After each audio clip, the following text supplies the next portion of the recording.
Hey friends, welcome to Family Life Blended. I'm Ron Deal here with my friend Gayla Grace. How are you? Hey Ron, I'm good. It's good to have you back. We are in the studio today in Little Rock, and this is another of our You Ask, We Answer bonus episodes of Family Life Blended. This is a little different than our normal episode, so if you've never heard one of our podcasts before, be sure and check out some of our regular podcasts. We got some special guests today. We do. And I think you and Sandi have become friends. Yes, I would like to say that. Yeah, Sandi would say that as well. You guys worked together on one of our recent live streams that we did on Facebook and YouTube called Right. Women in Blended Families. And you guys are going to do more of those. We are planning one right now, Sandi. I'm excited about what we've got going. So let me introduce real quick. Don Peslis and his wife, Sandi Patty, are with us today. Don serves as the Crossings Community Church pastor of chapel worship in Oklahoma City.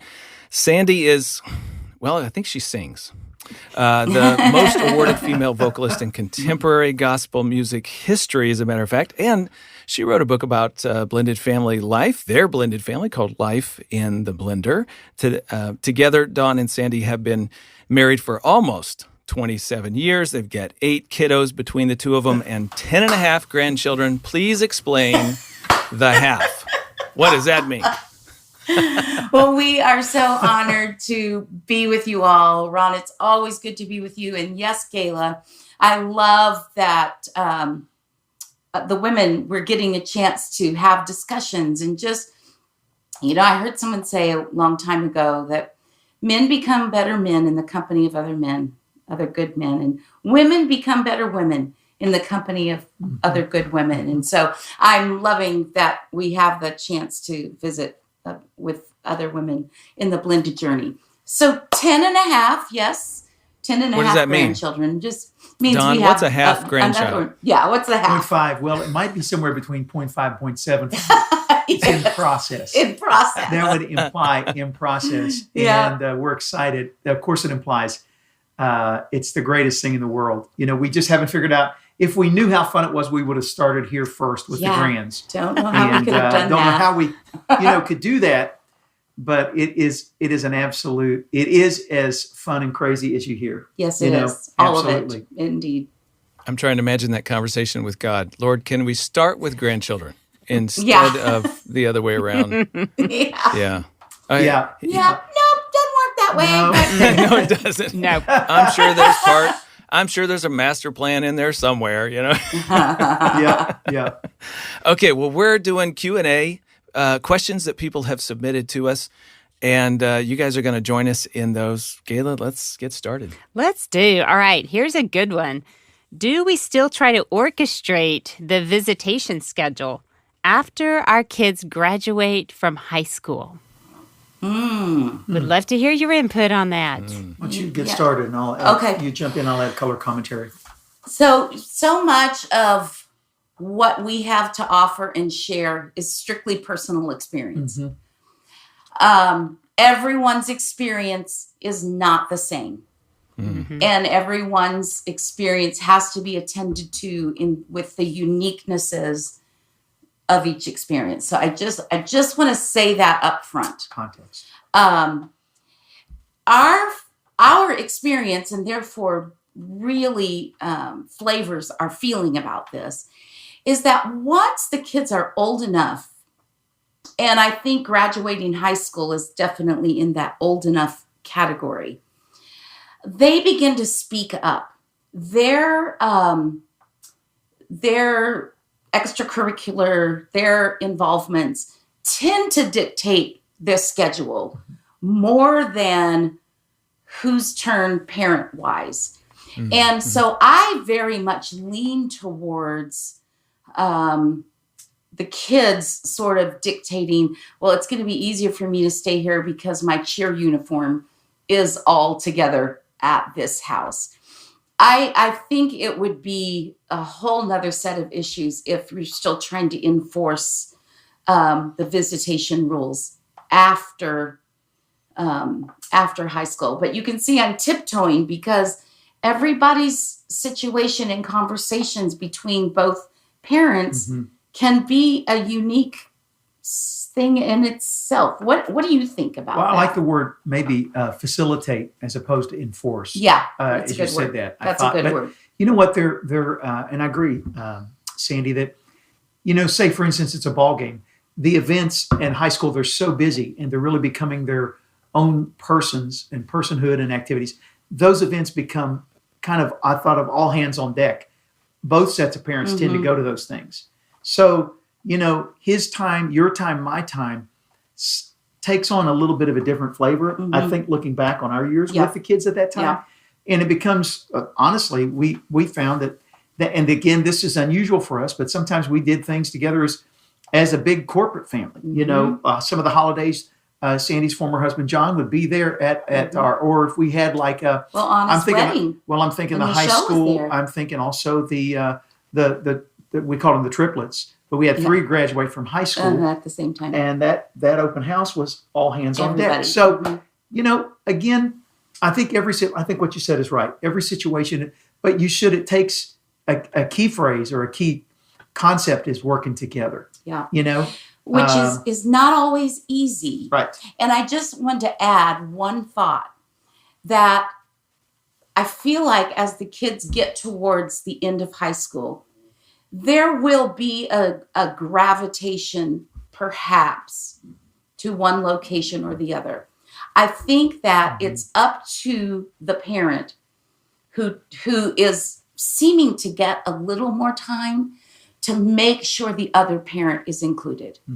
And that comes with years of counseling, conversations. That's not something that easily happens overnight. But I don't know I don't know how we could have skirted the answer to this question any better. No. But does that resonate with both of you? Vaguely specific? Yes, it definitely resonates with me. It does, because I feel like also after 18, sometimes kids are living in different places. I mean, they might go to college and be living in the dorm. They might be, there's a variety of different things that can happen. And so I kind of feel like it's natural that we need to step back and begin to treat them as adults and let them begin to make adult decisions. It doesn't mean that we don't continue to tell them, I love you, I look forward to seeing you, because we want them to know they are welcome in our home. Yes. I agree with everybody. I do think essentially what you guys are saying is kids should have a voice. The older they get, the more voice they should have, the more independence we're trying to give them. That is absolutely developmentally appropriate. Some people listening to us right now go, yeah, but that doesn't matter because my former spouse is letter of the law. And visitation is visitation is visitation. I don't care what the kid thinks. And so we've got to try to abide by that. Otherwise, they're going to take us back to court or something sort of extreme. Hey, if that's your situation and you're listening right now, yeah, sorry, you can't have much flexibility. But you want to try to help your child at the same time, but realize that you've got this other thing out there that you've got to abide by the visitation. Like the law is the law, and if you're going to get in trouble, for sure, you got to hold back on that. One other thought, just that might balance the conversation for somebody else who's listening, is I think sometimes people say, Gayla, haven't you heard somebody say, well, but do we have to? Like, is the law, therefore we have to walk out the visitation? And you know what? The kid is living at the other home during college. Does the visitation thing still continue? Does it carry forward if we're paying for a majority of, their living expenses or whatever? Hey, just want you to know, legally, visitation is not tied to how much money comes out of your pocket. Right. It doesn't give you any rights. And it usually comes to the end of what they call the age of majority, which is legal language for are you 17 or 18 and in your state, therefore you're an adult. And that's when visitation schedules come to an end. So they may be living with you, you're paying all the college bills. That doesn't give you any more rights or less rights or whatever. That's right. At this point, it's about relationship with your child. That's not about what the exactly law right. says. I was going to say that, sometimes the older the kids get, they'll try on phrases with the parent that maybe feels a little more open. And I think a good response is say, you know what, that's some good thinking there. Why don't you share that with your, other parent? And instead of trying to triangulate between, instead of trying to moderate between the parent and the kid, really encourage them, those are some good thoughts. You know what, maybe ask your other parent, hey, could I have some time with you to share some thoughts with you? Sandy, I think that is excellent. And I just want to point out to the listener how excellent that is. Because when kids are younger, we encourage people all the time, don't make your children the communicator to the other household about things like this. This is a parent's job. But as they get older and we're releasing them into adulthood, we do want them taking more responsibility for those conversations about the other home and with the other home. So excellent to begin to pull back from that. I agree. Okay, let's move on to another question. This one's about step-siblings. Frequently people ask, how do we help our kids get along? We're trying to improve their relationships. Maybe we could go at this from a newly formed blended family and maybe you've been together a few years point of view, blended family situation. But you guys had a mess of kids when you threw them together. How did you help create... What are your thoughts, whether you did it well or you're looking back with wisdom, what are your thoughts about helping step-siblings develop relationships? Probably a little bit of all the above there you think about, but it's always, I wish I would have known then what I know now, for sure. Okay, and that's so hard. That's such a cliche, but it's so true because, I just wanted it to be the Brady Bunch right off the start, and I thought, I'm a 7 on the Enneagram, so I'm just like my tail's wagging and I'm happy and this is the best thing that's ever happened. And you grew up an only child, that plays into that. Yeah, Sandy says she raised 9, counting me.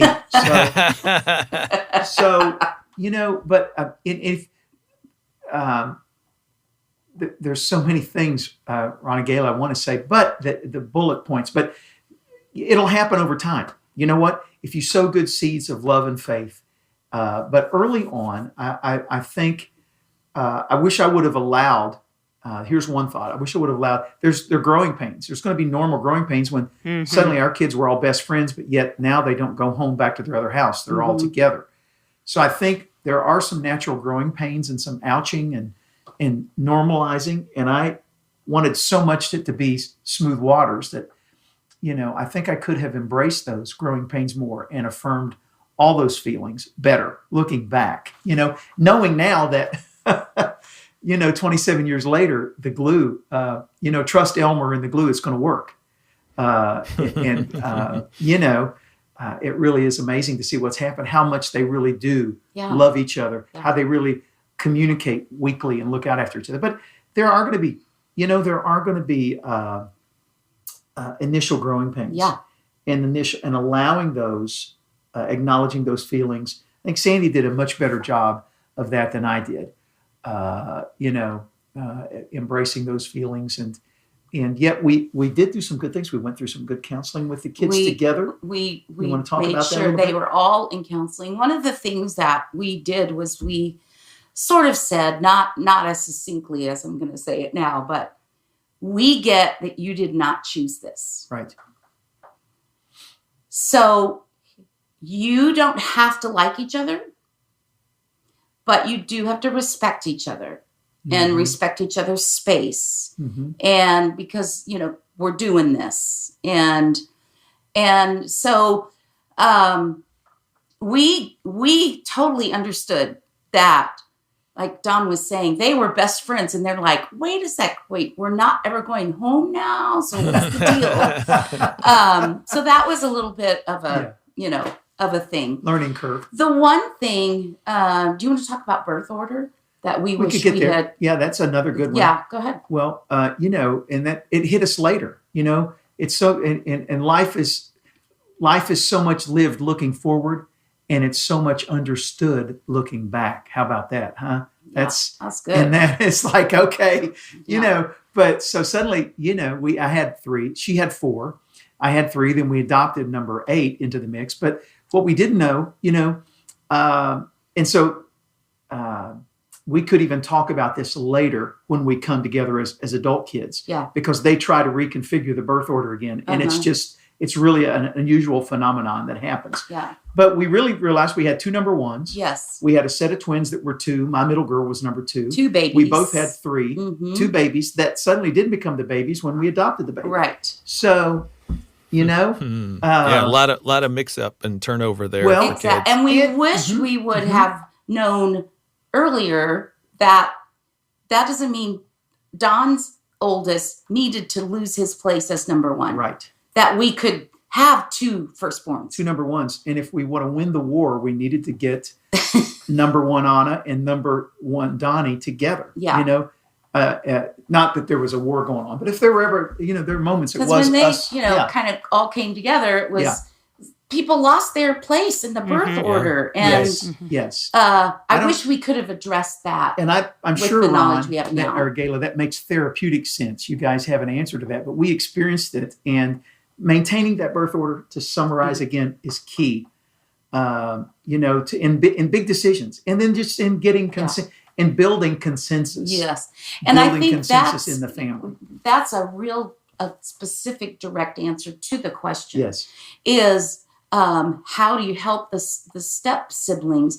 I think that's one of the ways. Acknowledge their place and their station in the family. Yes. Without them feeling like they've lost something. And in some case, you are recognizing the loss. Hey, I realize you used to be an only child, totally in charge of the show, and now you're sort of sharing the stage. That's really hard to do. Sorry about that. What can I do to help you? Just that. Use that as an in to, connecting with your kid and trying to figure that out. Right. Gayla, I'm curious. You're listening to them. You guys mixed a couple kids and then had one together. Yes. So I actually was going to talk about birth order also, because we definitely dealt with it. And I had a firstborn, of course, who became a middle child when my husband and I married. And she was a strong child to parent anyway. Yeah. And so becoming a middle child was just not okay with her. And so we definitely had to address it. We actually had a counselor who pointed it out to us, because 2 of our girls just were having so much trouble getting along. And he was able to say, have you thought about the fact that there's a birth order issue here that is affecting these girls? Yeah. So, very, very definitely something to consider. Something else you touched on, Sandy, was about respecting other people's belongings. So, when kids go back and forth, sometimes we need to help maybe the kids who are in the home, tell them, just because so-and-so isn't here right now doesn't mean that you have access to their things, because sometimes that can happen. We need to be very careful that they understand. Well, sure, they still left some of their things here, but it doesn't mean that you get to go in there and borrow things. That's a really good word. Yeah, that can really create hard feelings with step siblings. That's true. Let me just and you're growing. I wish I had known this too. We're not just having children; we're raising adults. Right. Because what you just described, Gayla, makes them a better roommate. Makes them a better, all of that. Mate. And rather than us just thinking we're raising kids, we're raising future humans, adults. How can we empower them as adults? And so, Ron, I just jumped all over you, and I'm so sorry. No, it's quite all right. Good stuff. Before we go on to the next question, I just wanted to repeat what you said that I thought was so helpful.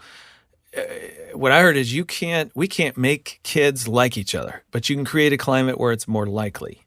And so insisting on respect, not love. The question was, how do you help your kids get along have good relationships? Well, let's define, what are we going for here? I mean, good is one thing. Respectful is another. Loving, well, that's that's the nth degree hope. That's what we want. But we may have to settle for okay today and on our path towards respectful, and then maybe something else. So you just create the climate where it's more likely that they'll get along and find relationship and build it on their own. But you cannot expect that love to happen on your timetable. And remember, it is a blended family. And don't, there's some craziness about the thoughts of, oh, we're going to take a 10-day vacation together and everybody is just going to become best friends. That does not happen in blended families. You just want to go home and throw your hands up and say, any family. Yeah. True. 10 days. True. Right. But, we found that in the beginning, it was better for us to do short trips together Yes. Great and wisdom. give the kids time to kind of begin to form relationships, but then go back home, because Get some relief from it. Yes. Yeah, that's And- right. Yeah. That's good. That's a good Okay, let's word. do another one. Okay, how about even though I'm not their parent, how do I get them to do their chores? Now we're getting practical. Now we're getting practical. Well, I'll jump in while you're thinking. You've got that pondering. Look, this is where I really wish I had understood that I'm also helping raise future adults. That encouraging them to do their chores with appropriate consequences, whatever. Sorry, you can't go out on Friday. Your allowance won't show up until X is done. I would have liked to have known that. Dawn and I have always been on the same page. Like, I feel like we use the word a lot in situations. Like, if there's a guest at church, it's so important that the senior pastor hug them from this, figuratively. Like, if there's a guest speaker, for the pastor to hug them, and the congregation see, oh, the pastor's all in. It's important for Don to sort of give me his blessing to be attentive to his kids and help mold and shape them. Vice versa, he needed my blessing to be able to speak into my kids. So I think it really has to kind of begin with the parents saying, hey, this is going to be sort of our role. And then just to see that those things are carried out really is hard. It's like training a dog. It's harder on the trainer than it is the dog. You have to be consistent in whatever those chores that you've laid out, you've agreed to, you've had conversation, you've negotiated, then to be equally participant in the follow-up.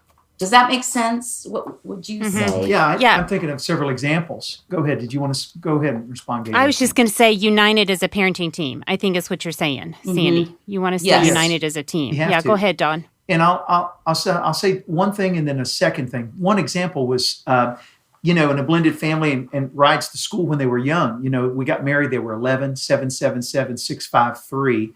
And then we brought the baby into that, 6 months in. So there was a lot of shotgun riding to school years. Who gets the front seat, right? Just something simple. Who's riding shotgun? And my son Donnie would break his neck in the morning to get down there and ride first at the breakfast table. For a while, we said, it's like he's up at 3 a.m. to get down there to ride shotgun, early. But we finally tied some chores, CBT, clothes up off the floor, bed made, brush your teeth before we see you. And that started mixing up a little bit. CBT had to be checked before you got shotgun. So, that's one fun little thing that we did. But, and I agree with what Sandy, philosophically where Sandy started. And this question moves a little there is with her kids, then if somebody if they missed, she had to be the heavy. If you have to be the heavy in disciplining your kids, at that point we learned, you don't just line them all up and everybody gets a spanking, right? That's a little passé. But she's the heavy with her kids. I'm their advocate. If they're in trouble, she gets the discipline and I'm over there like going, hey, it's not that bad. I got you. And vice versa. If I'm the heavy with my 3, she could be the advocate. And we felt like we owned Sam jointly, Yeah. So that's an interesting thing that moves into a little bit to discipline, but enforcing chores, tying it to their allowance, no ticky, no laundry. Yeah. Right. But again, to what Sandy said, you're raising up not only adults, but their family units we're watching now. Yeah. We're greatly influenced, hopefully by the good that we did. But we're seeing, 5 family units now we get to watch. Right. that are unfolding, much with some of the things that we grew and established. Hope that was a clear answer. Yes. Yeah, really good. Good stuff. Thank you for that. We've already talked a little bit about an hours child. That's the next question. Somebody says we're considering an hours child, having a common child. Sometimes they call it, some people call it the concrete child that helps solidify the family, whatever you want to refer to this child. And they say, what are some factors to consider about having that together child? As we jump into this, I'll just mention we did an entire podcast on this subject, number 70, with Heidi Farrell, and it's called Having an Hours Baby. So let me just recommend to our listeners that you look that up, number 70, Having an Hours Baby. So what are your thoughts, everybody? Well, we have an hours child, and I'll jump in pretty fast. One of the things I would say is, if there's a lot of conflict in the home, if there's a lot of just constant struggles and you're thinking, oh, but I so badly want to have a child with my husband, I would put the brakes on that. I think you've got to be careful that you need to be in a good place before you bring another child in. So for us, we had 4 kids in the home already, and we took our time. We knew we wanted a child together, but it was not smooth sailing for us in the beginning. And to have brought a child in those early years would have been hard on everybody, hard on all of our other 4 kids trying to blend, hard on Randy and I trying to figure out how to parent these kids together.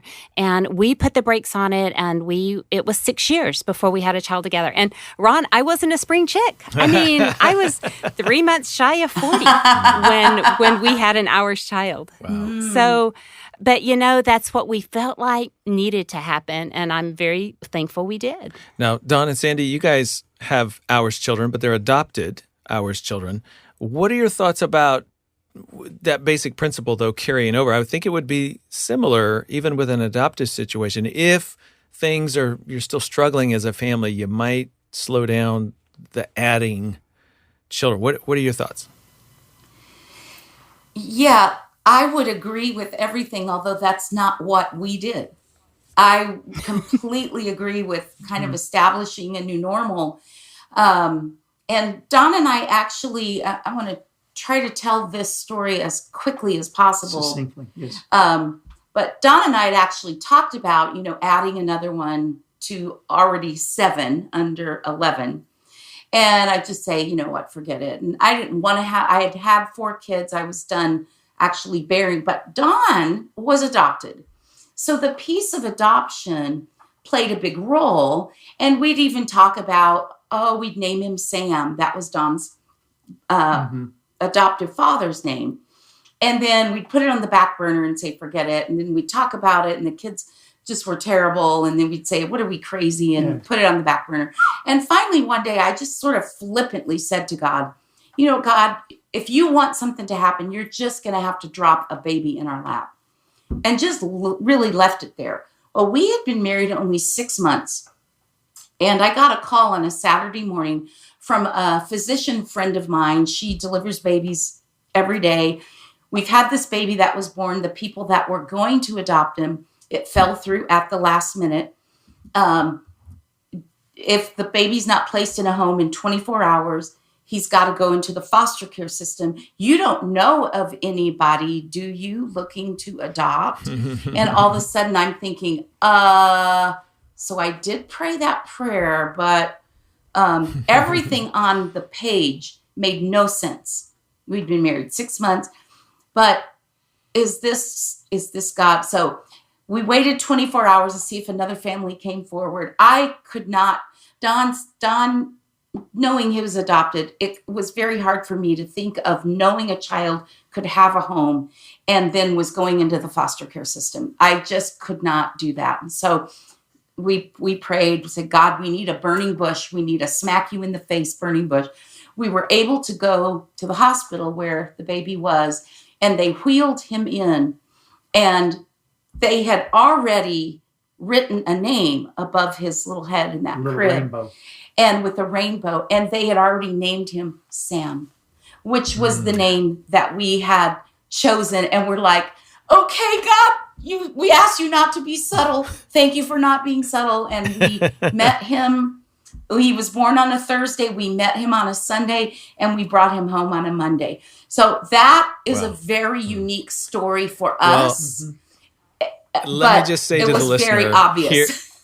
Here's a rule of thumb. Absolutely. Throw out common sense and human wisdom.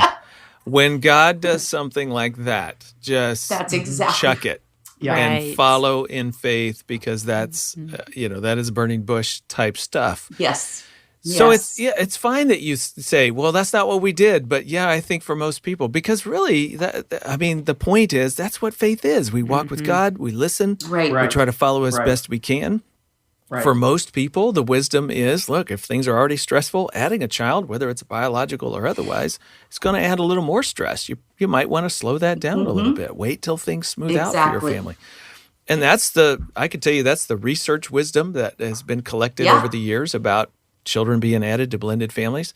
But hey, if God does that, just shut up and follow. How can you deny that wasn't God? I mean, what a beautiful story. Yeah, and it was just so obvious, but it's so funny that, so Sam's perspective, every other weekend, when the kids would go to their other parents, would be, he literally said this to us, why don't I have other parents to go to? Our child has said that too, Sandy. Yeah. Yes. And when they're coming back from the other parents' home at Christmas, with all their gifts from another side. Wait a minute, I'm only getting gifts from one set of parents. It's so. Well, we had literally watched the movie a couple days before that, the original Yours, Mine, and Ours. We literally did. We had watched it, Yours, Mine, just and Ours. Just for fun. Just for fun. And that was it really served for us that he really, I don't say blended because we were blending, but it was hers and mine. But he kind of, he was it was really a rallying point that made it ours. It was the first thing that everybody said ours. And, so it did serve, it really was, as we've said, from the Lord, but it really did mix the blender up. It kind of glued the blender a little bit. So. Okay, we got one more question. I'm just going to say to the listener about that last one, prayer. Lots and lots of prayer before you move forward on it. Another baby. I agree. Absolutely. I love this last question because I feel like a lot of people deal with this. It says we feel so guilty about putting our kids through much. So in other words, we've already put our kids through so much. Now we find ourselves treating them with kid gloves. We feel like we're not developing good children, only entitled children. And I just want to say kudos to the person that asked this question. That they are recognizing, we know this isn't good, what we're doing here. And so how can you help us figure out not to raise entitled children? Would love your input on that. Yeah, and I think as we're starting into the question, one layer is we feel guilty. The child's been through a lot. We're trying to prevent them from having to go through. So we put on kid gloves, which I think is a really fascinating metaphor. We're treating our kids with kid gloves. We want to protect them in every way that we can. And if that means then you don't set boundaries or consequences, well, that's not helpful for anybody, right? That's going to foster that sense of entitlement, It can be really tempting. Were you guys tempted along those lines? We often reflect. You said you learn. What'd you say? You live forward, but we learn backwards. And we often reflect that we paid the ransom. Is how we would phrase it. Just in with us, that we did feel so guilty. We would give in to things, or we would buy things in excess, or we would say yes to something when normally it made no sense to say yes to something. And I think that's where, as I reflect back, I would have liked to have understood I am raising a future adult. I'm raising a future mom. I'm raising a future dad. I'm raising a future husband or coworker, roommate. That concept, I think, would have helped me be a little more, I get that. whatever in my mind. I get this is hard, but nevertheless, this is still a task that needs to be completed, or, whatever. What would you?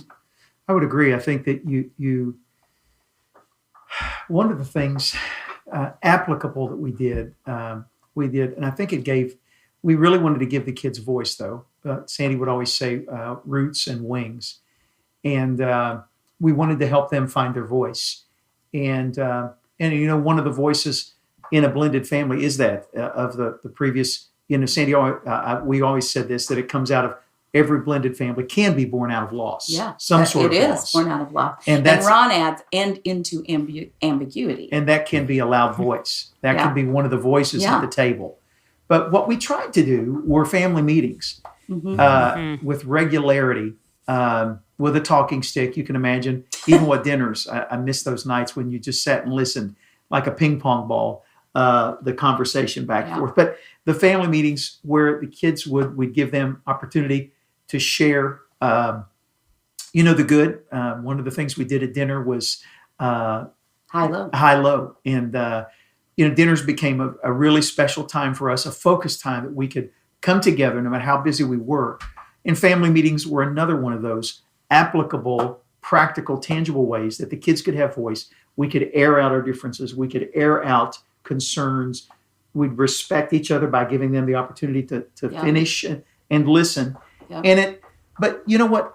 The bottom line is, and intact families face much of the same decisions, whether it's blended or an intact family, not raising entitled kids, holding those kids to raise responsible, respectful, kind, caring adults. That it doesn't happen overnight, but continual reminding, opportunities for them to grow. But I think we did. We held amidst that. We made sure we were in counseling. We made sure that we were in church. We made their youth leaders had access to the kids. Absolutely.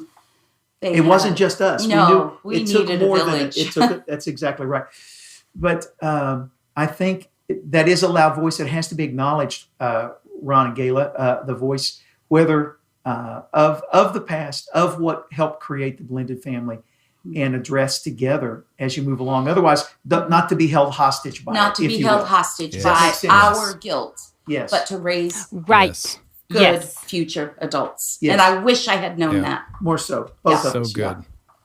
So good. I'm sitting here listening and thinking about my own kids and the journey we have been on as parents. And, we're never done. They're young adults now, but we're still parenting, just in a different capacity. Yeah, we are too. Role. Right. And, we can all look back and go, I got some woulda, coulda, shouldas about my parenting when my kids were younger. Absolutely.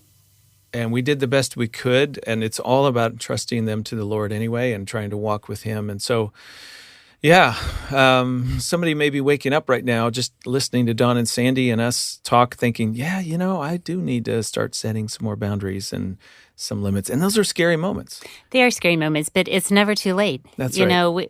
We don't want to just throw in the towel and say, oh my goodness, I wish I had done this or that. It's never too late. We can continue to guide our adult kids when we see them maybe slipping into patterns that we want to speak into. It's, continue to do that.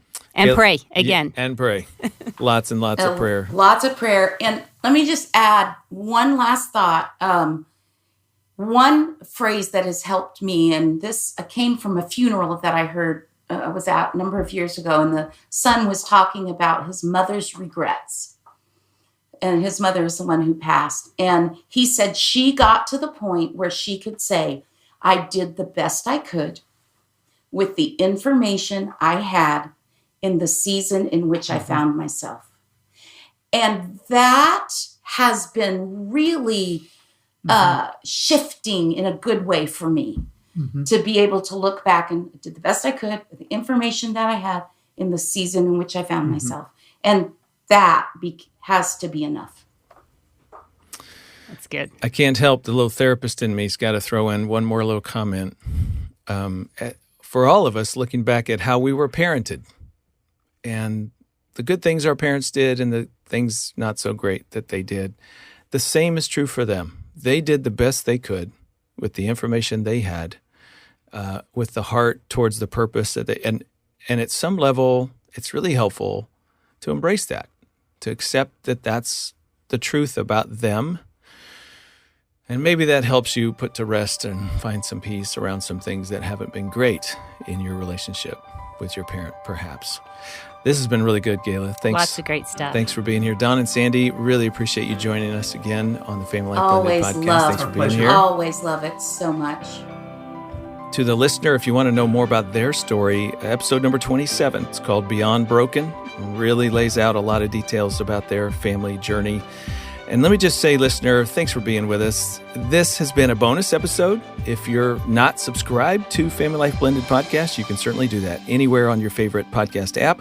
You can listen on YouTube or through the FamilyLife app, which gives you access to all of our audio productions. And if you're not familiar with Family Life Blended, we are the largest blended family nonprofit ministry in the country, and we'd love to help you pursue the relationships that matter most. So check out our audio, video, book, virtual and live conference events today. Go to familylife.com/blended.